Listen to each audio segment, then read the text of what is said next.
Hello and welcome to Cycles of Time, your weekly guide to what's happening on Earth as we make our revolutionary journey around the sun. For time immemorial, our human ancestors have created myths and meanings to help us adapt and thrive as seasons change. Join me each week to explore the intersections of these ancient cycles, from the indigenous medicine wheel to the pagan wheel of the year, the Babylonian and Greek zodiac to the I Ching, the ancient Chinese book of changes. I'm your host, Alison, and this is the Cycles of Time podcast.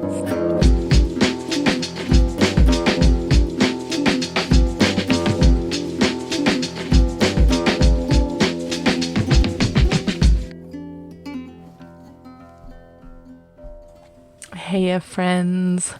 Welcome to your weekly forecast for August 19th to 25th, 2024. So this week, we're winding down the season of the lion and ramping up to the season of the earthly harvest maiden, Virgo. Additionally, after a few months of embodying the fiery and youthful southern direction on the medicine wheel, we're now transitioning into the west, which is a part of the wheel that represents adulthood, the emotional side of life, and the element water. We also have an emotional full moon in Aquarius happening today on Monday, which is square Uranus, the planet of sudden change. I definitely feel lots of changes around me just in the air with, school starting, and I've started working out a lot, doing a lot of Qigong and a lot of yoga because I have a class pass that's running out in a month and there's like 20 classes left on it. So I've decided that back to school time for me means get in shape. Hooray. So Virgo's all about health, so I'm kind of just jumping the gun on that and getting into servicing myself and my body. How are you all feeling out there as we reach the end of Leo and enter Virgo? Big changes afoot, or feeling like you're just kind of rolling on through? Let me know. This week's highlights, we today on Monday, August 19th, have a full moon in Aquarius, and this is in the human design gate of desires, which is gate 30. For those of you who know your human design charts, this full moon is in your gate of desires. On Thursday, August 22nd, Virgo season begins. And in the human design and I Ching wheel, we are in the gate 29 still, which we talked about last week. And that's the gate of perseverance, which is the last gate of Leo season. And then Thursday through next Wednesday, we're in gate 59, the gate of sexuality, which rings in Virgo season quite appropriately. So there's no cusping gate between the two seasons. It's right on the nose. Gate 29 ends Lion season and gate 59 starts Virgo season. And then we are also entering the direction west in the medicine wheel, which represents, like I said, adulthood, emotionality, and the water element. So there's a lot of changes going on. Virgo is a mutable sign, which is kind of the sign of changes and adaptability. It's one of the 4 mutable signs in the zodiac. And so it's quite appropriate that one of this week's themes is change and transition and kind of the discomfort that comes with that. But also the potential and hope and new beginnings. I know it feels really good for me to, be able to walk my dogs in the morning and feel a cool breeze. It's like, there's nothing better than that first brisk breeze of fall after a really hot summer. And some other themes that we're working with this week are emotionality, the wisdom of our emotions. That shows up in a lot of ways this week. We're also working with a lot of T-squares this week, and that's kind of like oppositional energy. So we're working with a lot of mutable transitional energy, as well as a lot of oppositional energy, almost like you're sitting around a table and having a conversation, and then there's a third party that's watching and everybody has their own opinion. There's definitely a lot of, potential tension that can then lead to forward movement and progress. So those are your themes for the week. our place in the Wheel of the Year. We are in Medicine Direction Wheel West now, and the whooshing cycle element, the five element cycle of Earth.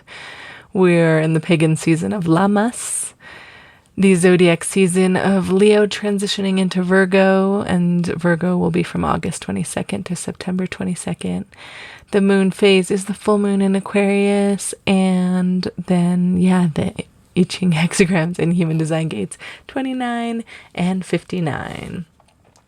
So I'll start out today talking about moving west in the medicine wheel. I know it's something that we don't talk about every week, again, because I tend to talk about things in these various wheels of the year when the changes are happening. And so we're talking a lot about the 64 hexagrams and gates of the I Ching, human design on the outer rim of the wheel. We're talking a lot about zodiac seasons as they change and relate to that, to the micro seasons of the gates. And we talk about the pagan holy days every 6 weeks or so. But within the medicine wheel, it's really just a quarterly change. And I do refer to it within this podcast all the way throughout. It's woven within the kind of themes of last season, fire and youth, and, just the energy that's contained in that. And so now we're moving into the West. We're moving from a yang summer to a yin fall. And I'd say seasonal transitions in general are times to pay extra attention to your immune system, your lymphatic system, your fascial muscular system, and your joints. All of these are systems within the body where your energy flows through, and the chi or the prana flows, and it might have a potential of getting stuck. And as we change, the weather changes, and as our routines and habit changes, as seasons change, it's just really important to just give your body and all of these systems of flowing energy a lot of extra attention and tenderness and acceptance for the fact that things are changing. Last week, I was super grateful to start up my Qigong practice again at my teacher's lovely new dojo. She has a really bright and airy new studio to practice in. And I hadn't practiced in pretty much the season of summers. And so starting up again after a summer off coincided with my daughter's first day of kindergarten. And it was really beautiful to tap into the transitional season of Earth, which is the season that we're entering in the whooshing 5-phase cycle, and tap into this through really grounding movements that focus on cultivating and nourishing the yin within us, the receptive power within us. My teacher is always reminding us that the strongest and most potent yang actions do arise from the most gentle and grounded yin place. And I'm reading an Alan Watts book about Taoism right now, and it's, kind of talking about how the concept of, polarities as one being better than the other, one needing to overcome the other, is just completely not there in Chinese culture. Like the idea that, black would overcome white or white would overcome black is just impossible in the yin yang, right? In the yin yang symbol, that one leads to the other and fades into another. And so that's something that by cultivating more yin, eventually it turns into yang, and yang turns into yin, and it's an ongoing cycle. So it was just great to feel that in my body again and really nourish that yin place after a really active couple of weeks of ending summer with like a lot of hiking and swimming and activity. In the indigenous medicine wheel, as I've learned it, we are transitioning into the time of late summer and early fall, which is a transition from fire to water. And I do want to mention, I always like to note that there are many different versions of the medicine wheel that vary from region to region. And so this is the one that I have posted on my accounts, Cycles of Time podcast and Astrosomatics on Instagram, as well as my Substack, astrosomatics.substack.com, where some of you listen to this. That image that I have of all of these kind of overlapping wheels of the year. The medicine wheel that's in the center of that is one that I have learned, and just wanting to always note that there are many varieties and versions of this wheel, and none of them is right or wrong. They are all beautiful and valid interpretations of the changing energies of the seasons and the year. And I've taken a good amount of time to look at a lot of these different medicine wheels and sit with them and think about what the different directions symbolize and mean in my life and in my heart. And I've kind of aligned myself with this particular wheel where the east represents childhood and the element earth and the physical aspect of life. And the south represents fire and youth and the mental aspect of life. And then west represents adulthood and water and the emotional aspect of life. And then the winter is the north, which is represented by wind and elderhood and the spiritual aspects of life. So right now, as the Earth makes its revolutionary journey around the sun, we're entering that season of the West. And I think there's, again, no official dates. It's all a gradual seasonal progression. But I do think that Lammas or Lunasa, which is that cross-quarter day or midway point between the equinox and the solstice, would really be the time when we'd start to really, in earnest, move into the West. And I didn't mention it back then because there's a lot of other things to talk about. So here we are. But we're kind of moving again around this time, that first harvest time when you cut the first ears of corn. Traditionally, in Europe and North America, similar kinds of, seasons here as in Europe. And so the West is a transition from fire to water, from youth to adulthood, and from the mental realm to the emotional realm.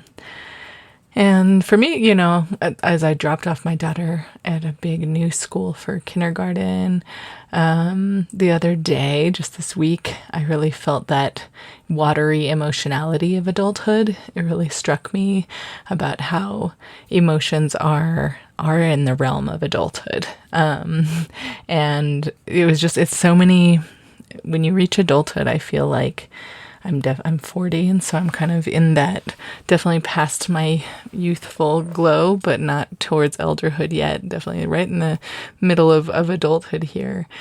And I would say that emotions are such a theme in adulthood, way more than I thought they would be.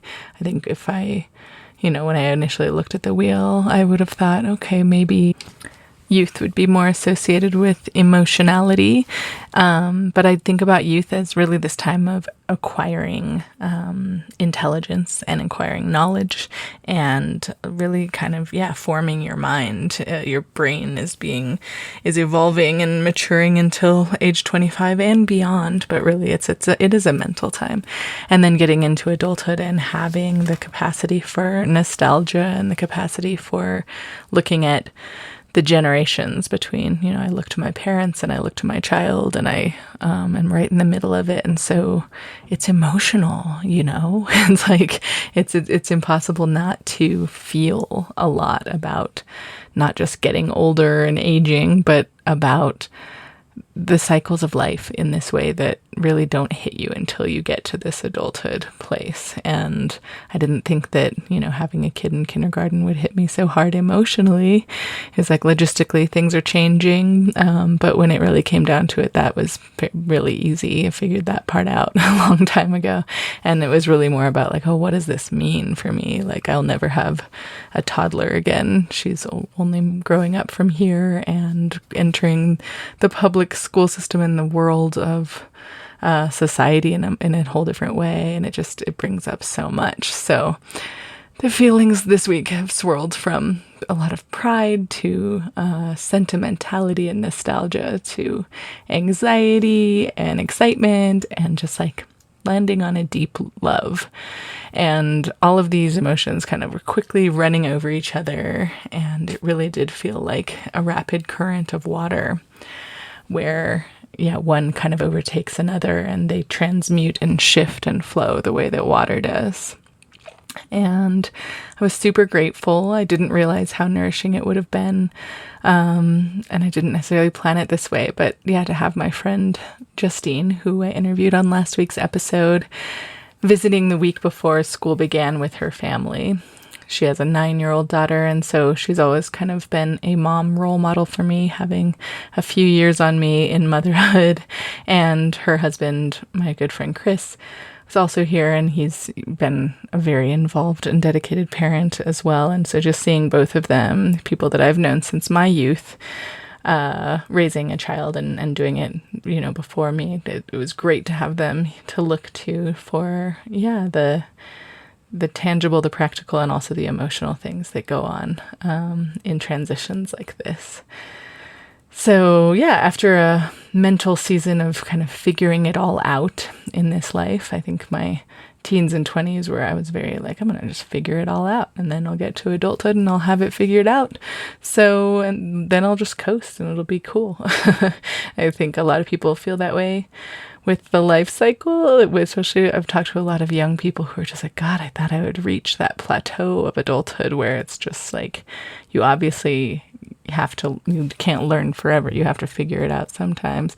But the funny thing about that is like, once you reach that season of adulthood and that plateau, as it were, perhaps, a whole new way of learning through our emotions and through a multi-generational perspective really comes to the forefront, and it's kind of unexpected in some ways. So I feel like right now I'm deep in a season and entering the rest of this season of letting the wisdom of my emotions in and being honest with my true emotions as they ebb and flow. And so looking at the West and emotions and water and adulthood as this part and parcel really makes sense to me in my body. And especially as we transition to this season of early fall and I feel that brisk air on my face, there's a emotionality to that too. There's this kind of like saudade is a Portuguese word for like longing and nostalgia and desire for something that has come before. And so I get that saudade in the beginning of fall, like, I'm already missing summertime. But then there's also this feeling of, kind of a hopeful emotion that's within that crispness of like, now I know more than I did last time this year, and I'm ready to take some action, make some things happen, and harvest. It is harvest season now. We're in that, and just harvest all of the things that have arisen over the growing season since spring, and there's a lot. So adulthood. I'm curious what you guys have to say about that, about adulthood being like water. It's kind of, as it's coming out of my mouth, I'm like, okay, that's true. Because sometimes you hit this like midlife crisis point when you're like a true adult and you're like, what? Why does everything seem so topsy-turvy and mixed up and not clear and like confusing? And, part of that is the Neptune square, where my natal Neptune is squaring Neptune in the sky. And so there's a certain tension between the planet of etherealness. And there's a lot of midlife planetary transits that I'm really interested in that happen for everyone around the same time of life that are about, kind of calling the first part of your life into review. Pluto square Pluto and the Uranus opposition and Neptune square. All of these happen in between your late 30s and mid 40s. And they really, to me, seem a lot like the watery emotional nature of the West and the medicine wheel. They correlate because there's depth, a lot of depth, and a lot of having to flow through things. And it's not as linear as youth would make it seem to be, but like reaching that plateau. So I think that being a responsible adult is about responding to the moment. So responsible is the ability to respond. And so it requires being like water to respond to the moment. Instead of aiming to structure the moment to your personal desires as much as we were able to do in our youth. And I think youth is about building the structures for the future. And then adulthood, when you reach that place of, it's kind of about filling it in and responding to what it is that you've set up. And gosh, that is a trip. So hashtag adulting, musings on adulthood right here. Yeah, and I also think that in, the emotionality of adulthood in this Western season is also referring to the interdependence of adulthood and the interdependence of fall and this season where we're starting to share the fruits with others, harvest, and then because there's such a bounty of the harvest, we're sharing it with others, and we're recognizing how interdependent and interconnected we are, and also allowing ourselves to be supported in our processes instead of going at it alone. So there's a lot of beauty in this direction of West. In Taoist thought, earth and water are both yin elements, and they have qualities of receiving and flowing and changing. So in both the Wuxing Taoist 5-element cycle and the medicine wheel, we're entering seasons of yin after seasons of yang. And so earth and water seasons in those two different wheels. And I think this is distinctly noticeable at this time of year, also in the zodiacal transition between the lion, who's known for the outward expression, and then the harvest virgin, the Virgo virgin, who is known for discernment and service and to others, right? So it's kind of like from self into other. And then also in the I Ching and human design and Gene Key's outer wheel of the year, we're also currently in a season of water, with water being the lower trigram of all of the hexagrams through Virgo season. So we have a really yin quality to this type of year, which is all, again, about receiving and flowing and adapting and changing and that rootedness. So transitions between seasons, between yang and yin, or yin and yang, any type of seasonal transition, are really more challenging for our bodies to process, I think, than we're often willing to admit to ourselves, because we live in a world where we have a lot of cultural adaptations to, we have heaters, we have air conditioners, we have lights, this thing called electricity, we have all kinds of things that help us kind of ignore what is changing on a day-to-day basis. And seasonal transitions, we kind of don't often feel until we're deep in the next season. So it's kind of like, rather than noticing these first inklings of fall, it's more like, oh no, it's still summer, and then bam, here we are, and it's fall because something happened. But it's really that there's gradualness and there's transition time. And I think that going from yang to yin, like that active, kind of more masculine, penetrating kind of energy, to a more receptive, feminine energy, requires a lot of tenderness and care. You can't just jump from one to the other. It has to be a gradual process. And then, so, as you can get from everything I've said so far, we're definitely in a shift. And so tenderness and care. And then this week also in astrology, as some of you astrology lovers probably know by now, because it's getting a lot of attention in the astro world, this week in the planets is also pretty turbulent and shifting and changing and tense. So not only are we in a Mercury retrograde period currently, but we also have a powerful and unpredictable full moon today, which is Monday. And if you're listening later, it's Monday the 19th. And this full moon is having a square with Uranus. And so the sun is in one part of the sky, the moon is opposite it, and then Uranus is in Taurus at a square angle to both the sun and the moon.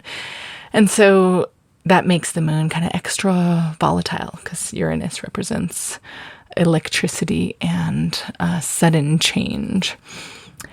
So we're also, in addition to that square, T-square energy, we're also in the middle of another T-square where Mars and Jupiter are square to Saturn in Pisces and also square to Venus in Virgo. And just to clarify, T-squares are when two planets in the sky form an opposition to each other. They're across the zodiac wheel from each other. So in this case, Venus in Virgo is opposite Saturn in Pisces. And then another planet is sitting at a 90-degree angle from these two planets, making a square angle to both of them. So in this case, both Jupiter and Mars are in Gemini, which creates squares to Saturn and Venus. So T-squares, experiencing this both with a full moon, making a T-square to Uranus, and also the Venus, Saturn, Mars, Jupiter T-square. They're indicating a presence of kind of lessons that need to be learned by facing a challenge head on.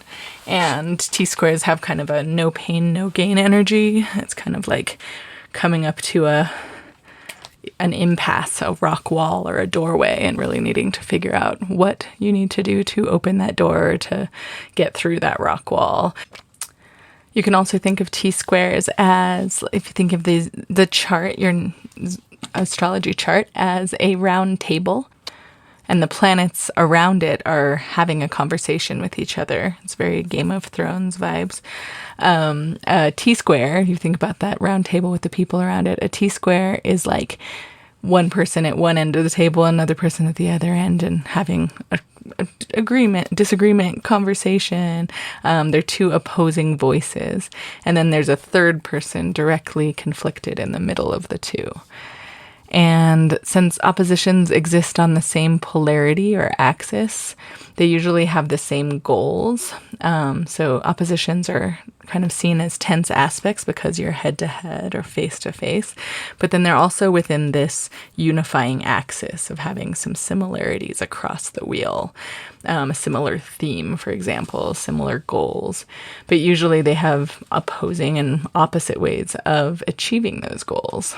So in this case, this week, today, we have Venus, which is the planet of values and love, in Virgo, which is the sign of healing through discernment and analysis. And then she's opposite Saturn. So across the sky, we have Saturn, the planet of structure and boundaries, in Pisces, which is a sign of healing through merging and spirituality. So both Virgo and Pisces are healing energies or about service, spirituality, but they do them in very different ways. They're both about kind of serving the larger whole, but the way they execute them is Virgo is kind of breaking things down, sorting wheat from chaff, and Pisces is about merging it together into the primordial soup. And so that is currently where we have Venus opposing Saturn. So, kind of think about that and how that applies to your values and your structures. And then there's a third planet, two planets that are squaring this opposition. So Jupiter and Mars are in Gemini right now, which is the sign of gaining knowledge through local community, and it's kind of the sign of gossip and chattiness. And so, Mars is a planet that intensifies, and Jupiter is a planet that expands what it touches. So these two together in Gemini are kind of like a gossipy and boisterous third wheel in the disagreement between Venus and Saturn.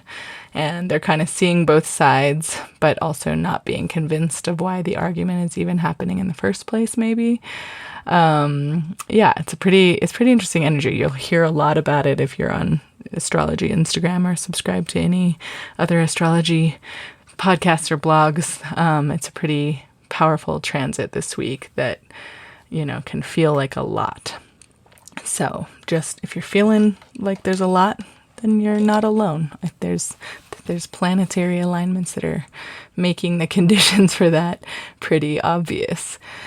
Let's see. So I'd say that, the reason you're hearing about it so much, or it's so in the news, there's T-squares that happen frequently all the time. But part of this particular aspect, which is the square between Jupiter and Saturn, only happens once about every 10 years. So it's a pretty rare transit or aspect.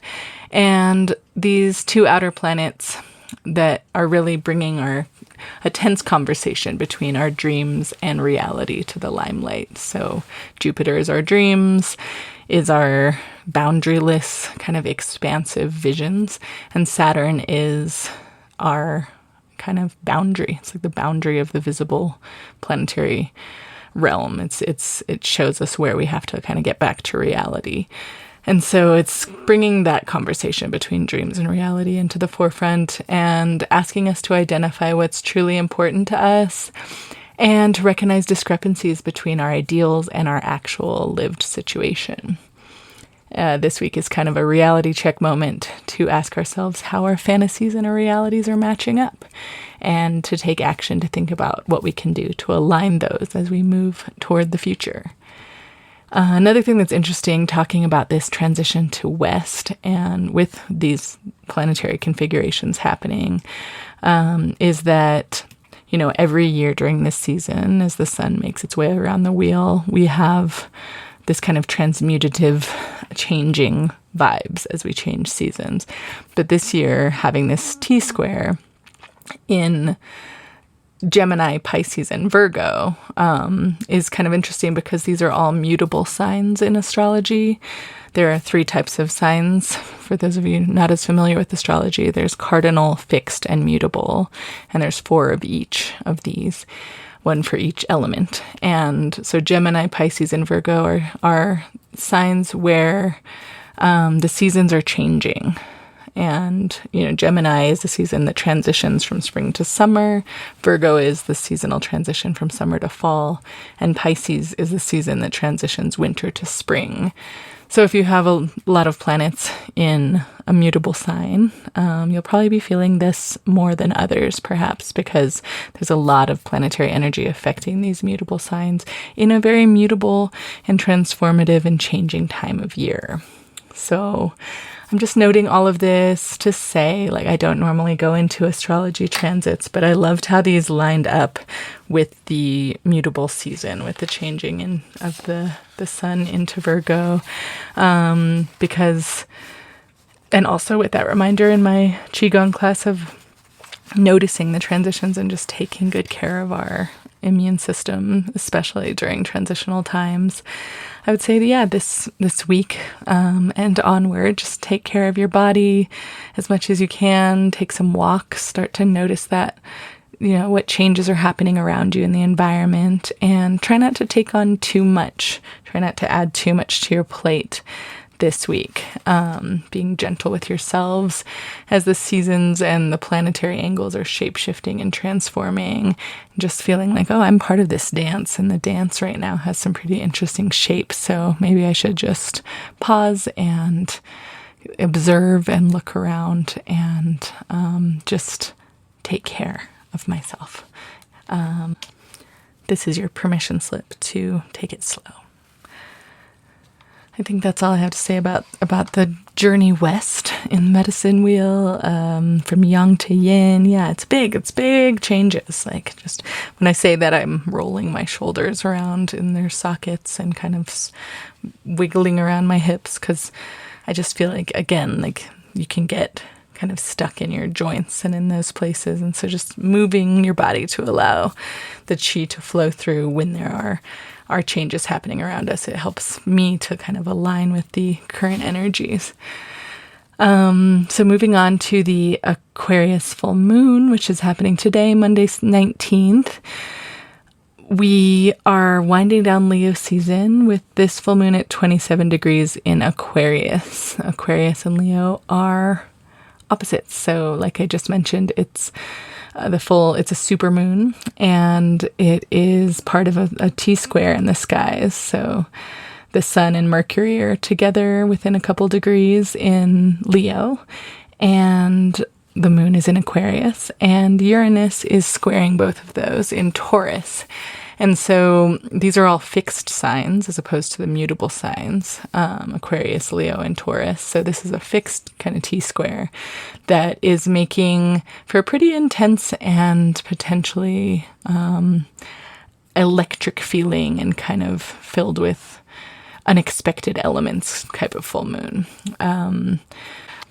Having these two T-squares in the sky, if you look at an astrology chart of today, of this moment, you'll see a lot of red lines. Red lines indicate squares, and you'll see literal squares because it's a couple of different square angles. And even just looking at the ever-flowing wheel with different angles within it, the different aspects, is just a really interesting way to, like, without even knowing what it means, to just kind of get a sense in your body of what it feels like to see angles within a circle and know that they have different qualities of energy. Like when a wheel is rolling down a hill and it has a kind of a square weight within it, it'll roll a bit differently than if it has a triangle weight within it. And that's kind of how to think about aspects in a physical way. It's like the wheel itself is going to keep spinning and it keeps turning, but occasionally you'll have more weighted positions of huge geomagnetic bodies like the planets that are pulling energy in different kinds of ways.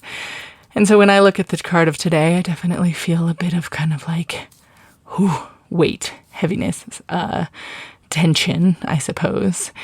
And, to look at the theme of this new moon without adding in these additional aspects of Uranus or this other T-square, if you just look at the new moon as purely Leo versus Aquarius, we can look at the sun being in Leo along with Mercury, and it's, that we've been talking about this for the past month. It's a sign of self-expression and expression in the present moment. And then directly across from the sun is the moon in Aquarius. And Aquarius is a sign of the water bearer, so a sign of societal expression and expression that shapes the future. So the water bearer was in ancient times one that would dig channels to allow water to reach everyone in the community. So it was creative in the way that the Leo artistry, the Leo roar is also creative, the Leo voice, but one is more about kind of shaping the future, innovating, and one is more about just really radiating the present moment. And so, but they're both, again, under the theme of expression. So this full moon is all about expression and looking at the different ways that expression can happen, the different manifestations of that. The sun's light is being reflected back by the moon's embodied somatic awareness of the wintry season of Aquarius. And Aquarius season is a time when we have to innovate, or our ancestors would have had to have innovated and expressed new ideas for the collective to survive and thrive into the spring. Whereas, the Leo season, and where we are right now at the end of Leo season, is about the beginning of the harvest, the fullest expression of the plants that are still on, the flowers that are still on the bushes and on the trees, but they're starting to wilt a little bit. You can really feel the polarity of the two different seasons of what was required in those different seasons to survive and to express. So this full moon, you can ask yourself how your personal self-expression and your artistry, your heart-centered artistry, are interconnected and interwoven with the larger collective's progress and forward-looking future. So, just thinking, it's always, these polarities are always kind of personal versus transpersonal, or me versus we, and this one is that for sure, but having to do with self-expression and creativity. So lean in. And then we got Uranus there, who's kind of watching this dynamic play out and saying, like, maybe I'll throw in some chips and just be a little wily. There might be something unexpected that brings up themes of how that's related to the earth. Taurus is an earth sign. And so this conversation between society and self, and the expression squared by Uranus, who's in the verdant earth sign of Taurus, might kind of be like, okay, well, also let's think about the earth. Let's think about this planet. Let's think about how are we connected to even something larger than the humanness of society.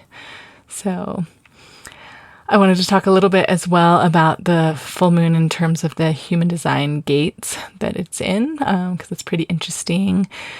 This sun is still currently transiting through the gate of perseverance, gate 29, which we talked about last week on the episode with Justine. And this full moon is opposite in the sky in the gate of desires, which is gate 30.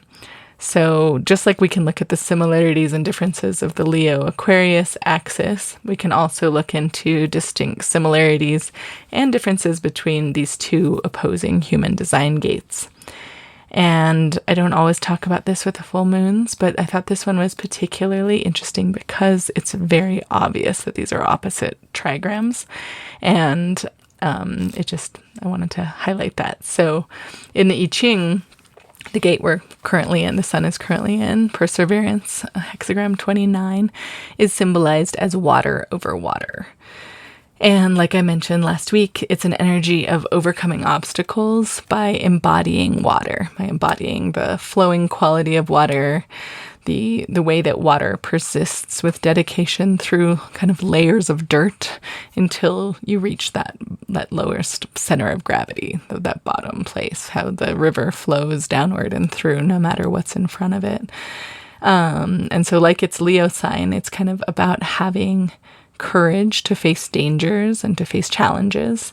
And also it's about having a fluidic and kind of calm disposition, which allows us to meet the present moment instead of getting caught up in the potentialities of the future. So this sun this week is like, be like water, persist and be devoted like water. Whereas on the opposite side of the sky, where the moon is sitting right now, gate 30 is the gate of desires or the gate of feeling. And that is symbolized by fire over fire in the I Ching.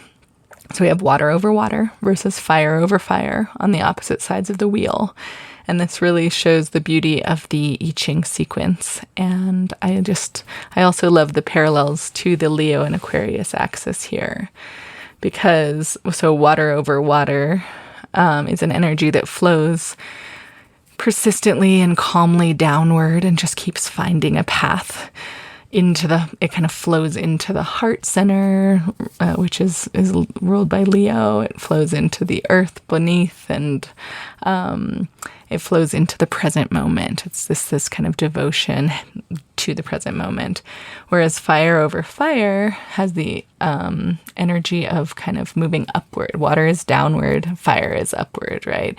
And fire is kind of being the energy of this full moon. It's about pursuing desires and moving upward and embracing emotional intensity and kind of flickering. You think about fire flickering up into the air, and the air is where new ideas and potentials are born. Aquarius is an air sign, and so the fire of fire over fire coming up in this Aquarius gate, the last gate of Aquarius, to birth completely new, never seen before ideas and potentials. This full moon gate emphasizes the importance of acknowledging and embracing your emotional highs and lows. The way fire works, it's down, it's up, it's down, it's up. It's a little less fluidic. It's high, it's low, it jumps across things. It's active, right? And kind of seeing your emotional highs and lows as burning fires that help you reach new potentials of being. It's really embracing your emotions this full moon. It might be an emotional full moon. I'm just going to say it. And so that might feel, in contrast, it might feel tense in contrast to the season where it's kind of like, oh, I just want to be in summer still. I want to keep flowing and just keep going in the way I've been going. And then this new moon, full moon comes up and says, oh no, hey, we got to deal with passion, desire, what it means to feel feelings, to have deep desires. In the Gene Keys, this gate 30 siddhi is rapture. And gate 29 on the other side where the sun is devotion. And so both of these, both rapture and devotion, seem like they're terms of complete dedication to a purpose. But, like other polarities, they have different ways of getting there. And so it's kind of like what I said before about sitting around this table and being at opposite sides of the table. Similar ideals like devotion and rapture are ways of like achieving transcendence and dedication, right? But rapture is kind of like being burned up in flames of passion. I see not in just a religious context, like the rapture, but more like just a rapturous way of being like fully alive and fully in your emotions. And, I could think of just being at like a dance club or, different contexts throughout our ancestry where we were, had shamanic people really connected to a trance dance or something that was just completely connected to this kind of upward transcendence. And then devotion on the other side, I see it kind of as a head bowed down and being like receptive to what it is that's coming in. So it's that receptivity of water over water, whereas rapture is like, that head up to the sky kind of like embracing of the fire, the nature of passion and desire. So, the oppositional energy between the moon and the sun here is highlighting the very different ways of achieving goals or getting to the same place, whether it's through calm and dedicated perseverance or through fiery and passionate burning desire. I think it's true for all oppositions in the wheels of the year. There's no better or right way to do it. It's not like, again, it's not like one is going to overcome and say, oh, like devotion is better than rapture. Our society definitely attributes more shame to certain of these actions and activities, but and more accolades for others. But I do feel that when we can start to look at it in this way of the circle, in this way of polarities all being confined and part of a larger circle, that we see that they can't exist without each other, and that they're also just equally good ways of reaching the same place. So, full moons are notoriously known as intense because I think we're fundamentally out of alignment with like the larger similarities between the two polarities. And so when a full moon comes along, full moons are often felt in our bodies. The moon represents our body and our emotions and the knowledge and wisdom that's contained there. And whereas the sun is our consciousness and our willpower and that kind of thing. And so when the full moon comes along, sometimes it shocks us because the full moon always brings the opposite season's energy into the season that we're kind of comfortable in.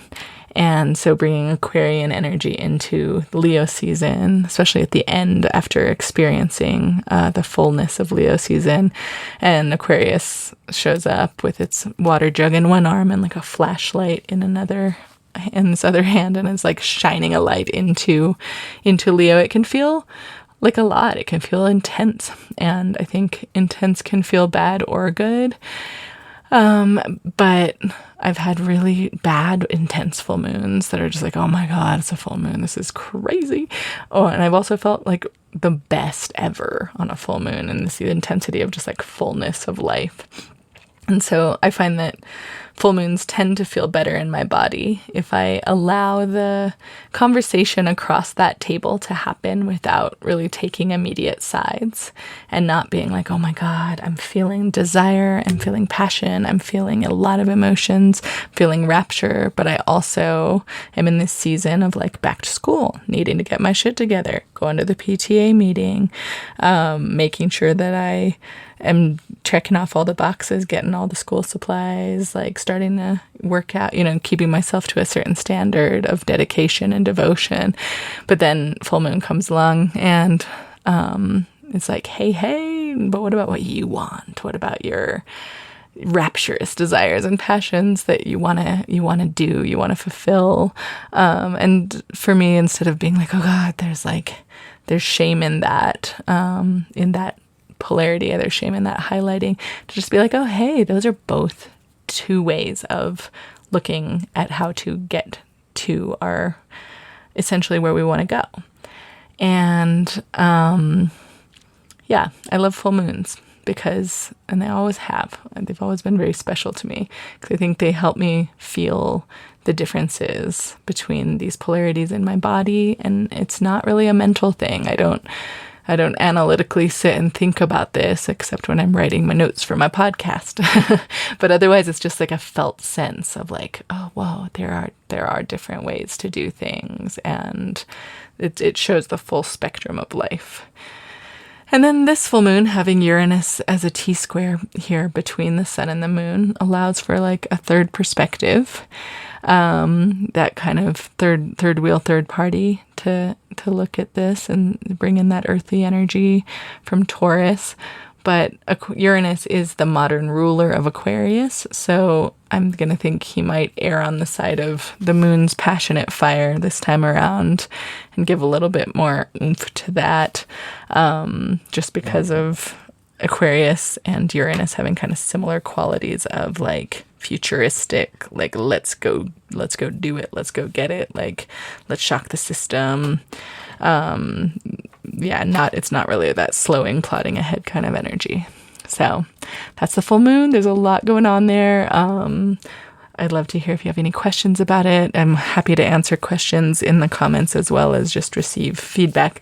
So please let me know if any of that feels unclear. But for me, it's like, just looking at pictures. The hexagrams of the I Ching are pictures that you can close your eyes and visualize. And the astrology chart of the moment is a picture that you can look at and get a lot of information from, seriously, without knowing too much of the esoteric translations about how that translates to myth and history. It's actually just it's right there in the symbolic nature. So I invite you to try that sometime, to just feel into the symbols and the shapes that you see. So I also encourage you and invite you to take some time to listen to your desires today on the full moon and feel your feelings, be with your feels, and be with your body. And just know that emotions can be intense and sometimes challenging, but they're the keys to unlocking our deepest aspirations and to fueling our journey toward fulfillment. They really are. And that feels so appropriate for this larger season of adulthood in the West and emotionality, is that this full moon that is ushering us there is also about emotion and feeling and lifting that up and saying, this has a lot to teach me. This isn't just a side quest, or like, this isn't like something that I need to get over so I can get back to the regular programming. It's the whole point. So give your feelings some love. Just the fact that you can feel is fucking awesome. So I feel like Leo season has revealed so much about the power of heart-centeredness, where our emotions do live. So this full moon energy is really a great way to cap off the zodiac month with a big lion's roar before we head into the devotional fields of Virgo on Thursday. And we are getting up to an hour, and I'm really trying to keep these under an hour, but my goodness, when you're combining all of these different systems of thought and personal reflections, there's definitely a lot to say. So I do appreciate all of you that are out there listening so much, and it just blows my mind to know that there's people out there in the world that I know. Hello to those of you that I know, and hello to those of you who I have not met yet. Super grateful for you being here and listening to these musings. I'm gonna skip, I'm not gonna do a whole Virgo download right now because that would take way too much time, but also because every zodiacal month I write a article for the astrozine called Astrum Opus on Substack, and I also do send that out to my subscribers on Astrosomatic Substack as well. It's a repost, cross-post from the Astrum Opus. So I would recommend, if you want to hear the download about Virgo season, of course, I'll weave it into upcoming episodes. But if you'd like that, please go to astrosomatics.substack.com and subscribe for free.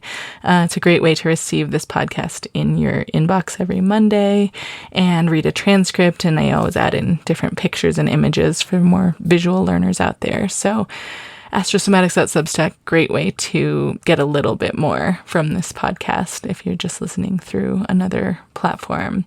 And then you get some extra articles as well for free. But I tend to write about in my sun ingress into a sign articles, I write about kind of how that season relates to the body and relates to the life cycle.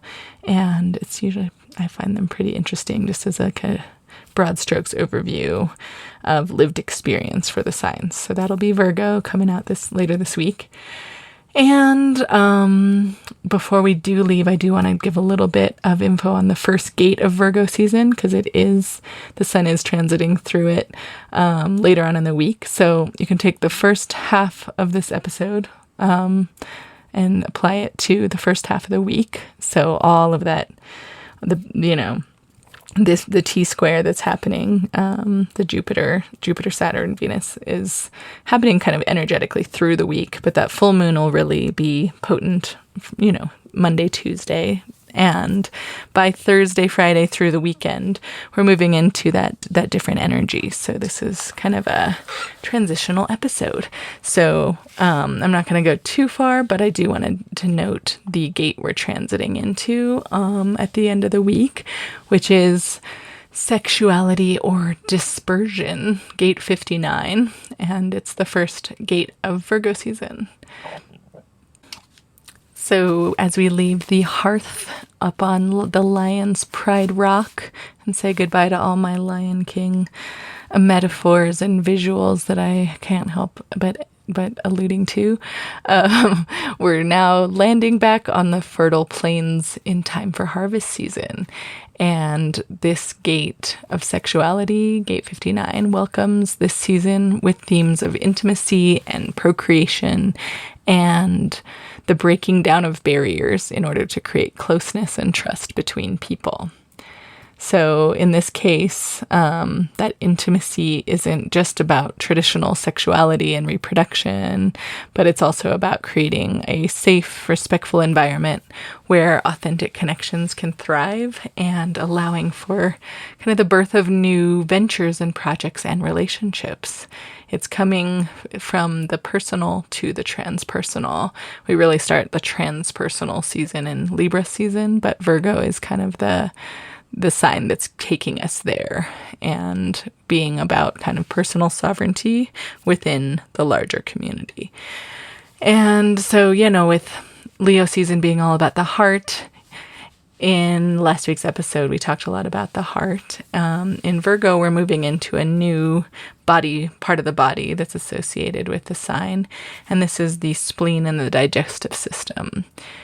And so that kind of tells about what Virgo is about, which is digesting and assimilating and discerning things from each another as we go about the harvest season. In the I Ching, this gate, 59, is known as dispersion, and it's about taking all of the devotion and rapturous passion that we just encountered on this last gate of perseverance and during the full moon. And then we see kind of how we can disperse and spread that passion and devotion around to create a safe, warm, and honest and intimate community. It's kind of like, Virgo goes around, works really hard, picks all of the all of the plants and then takes off all the dead parts and picks apart the rotten stuff and puts it over there, and then puts the nice ripe stuff over here, and not really processing it yet, but is taking the seeds and the fruits and all of the things that really need to be picked at this time of year and separates them, and it says what's right, what's healthy, what's not, And so it's great that we come out of Leo season with the energy to do that. I think Leo leaves us with a lot of inward, we've given ourselves a lot of inward attention. And now it's like, oh, okay, cool. I can't possibly eat all of this harvest on my own. There's absolutely no way. And so it's starting to think about the other. It's starting to move into that otherness that we will really encounter next season in Leo season. But the hexagram for 59 in the I Ching is wind over water. So still in that water season, like I mentioned, but we're moving from water over water, of being just like in the depths of devotion, to wind over water, where you can kind of visualize wind skimming across a watery surface, like a lake, and creating lots of ripples in its path. So this is a time, like I've said earlier, of many small changes leading to a new forward direction and a new groundedness into a new season. So just lots of ripples on the lake. In the Gene Keys, the shadow of this gate is fear, which draws on the notion that some kind of fear is necessary for sexual attraction. So that goes into the gate of sexuality, being like, we have to be a little bit afraid for sexual attraction. And this isn't my quote. This is Richard Rudd and the Gene Keys. And it's a really interesting chapter to read or listen to, because it's kind of talking about how he believes that the world is evolving, our genetic code is evolving, so that we will no longer have this fear. And there won't be as much drive based on sexuality and fear-based attraction anymore. And those polarities are actually going to start to integrate and harmonize and become more intimate and have a conversation between each other rather than a disagreement. And who knows if that's actually going to happen, but I definitely recommend listening to this philosophy, because it's pretty interesting. And so, like the polarities between the sun and the moon during this week's full moon, the goal and the desire of attraction is the same. It's kind of, especially a mutual attraction. It's like, oh yeah, cool. But then there's, a different means of getting there. I'm attracted to this person for some reason. I'm attracted to this experience, but it kind of scares me. And I think that's a familiar concept. And then when we move if we move deeper into that communality and for me, this gate being the first gate of Virgo season, it has that virginal energy, right? Of kind of like, oh wow, like I'm so attracted because it's something that I don't know. And I've been focusing on myself over the course of spring and summer, and now I'm starting to notice the other. I'm starting to notice the other side of the wheel, the dark side of the wheel as winter approaches. And I'm not bathed in light all day anymore and in my own rapture, my own devotion. But now it's like, who's that other person? It's scary. It's scary to start to look out. But it's definitely the first step, right? And the gift level is intimacy in the Gene Keys, which is something that happens when we start to acknowledge the fears that exist between us and we begin to be honest about them. And the city level is transparency, which is kind of a lot like dispersion, actually, when we think about it. It's a sense of breaking down all barriers that stand in the way of union, kind of just sending everything out, right? Being not based in a selfhood and self and othering, but really letting ourselves evolve to more of a mutual understanding, like a figure eight between the two polarities rather than a ping pong situation happening back and forth. So lots of visuals to work with.